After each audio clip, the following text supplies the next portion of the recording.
This is a News 4 News Break. Good morning, I'm Melanie Johnson. We begin with a developing story.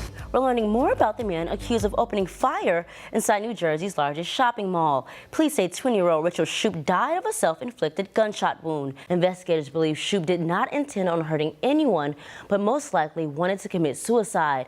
They say he used drugs, specifically MDMA or Molly. At least 400 people were inside that mall when Shoup allegedly fired those 6 shots into the air just before closing last night.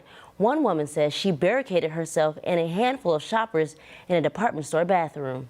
We went in and we got into the bathroom, we locked the door, and we sat there for over 3 hours waiting because they said, don't come out, don't make any noises.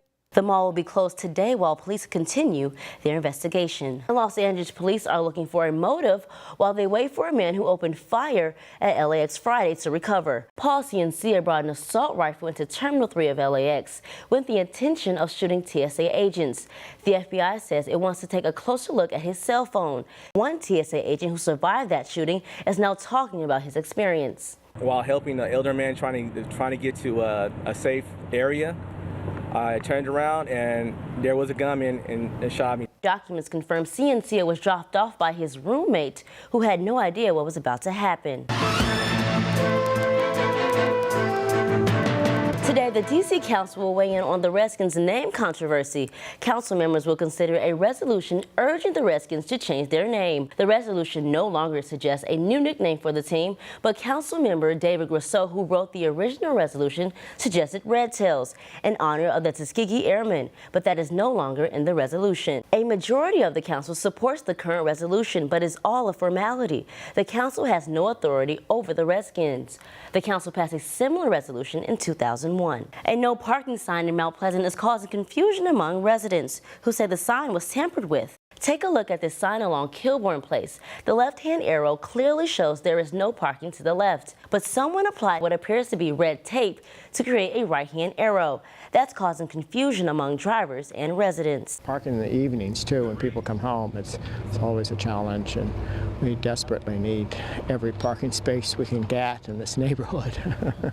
A number of $50 tickets have been given to cars parking in the seemingly illegal spots. A spokesperson for the D.C. Department of Transportation says the agency is investigating. And if you live in Maryland, you may see another gas surcharge. Columbia Gas of Maryland wants to add a surcharge of $1.92 a month starting February 1st. The company already added a $6 increase at the end of September. This surcharge would affect customers in Washington, Allegheny, and Garrett counties. The Public Service Commission still has to approve it, but the company says the money will help pay for infrastructure replacement. And the smoking age in D.C. could soon go up. In the day ahead, D.C. Councilmember Kenyon McDuffie is expected to introduce a bill that would raise the legal limit to buy cigarettes from 18 to 21. McDuffie says the proposal would crack down on underage smoking and may lower the rate of smoking in young adults. Supporters say it's a good public health initiative, but opponents say this is not the way. New York City made headlines when it passed a similar measure. It looks like you'll need to keep taking those reusable bags to the market and maybe more in Montgomery County. County Executive Ike Leggett is pushing to keep the 5-cent bag tax in place for a little while longer and possibly broaden it into more stores. The county collected $2.2 million from the tax in the first 12 months, doubling what the county expected to pull in. And we're looking at amazing skydiving jump moments after 2 planes collided in Wisconsin. Take a look at this. The crash happened mid-air on Saturday in Superior. Helmet cameras were rolling when the 2 planes collided, sending burning parts and skydivers down to earth at 125 miles per hour.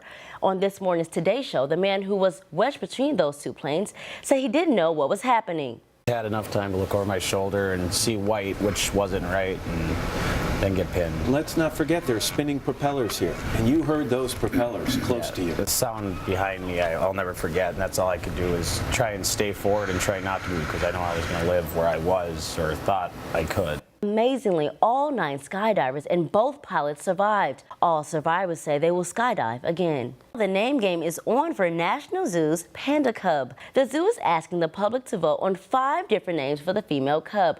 You can vote on the name for the cub at Smithsonian.com until November 22nd. The panda's name will be unveiled on December 1st when the cub is 100 days old. Thanks for joining us. For more news, tune into News 4 this afternoon at 4 o'clock. I'm Melanie Johnson. Have a great day.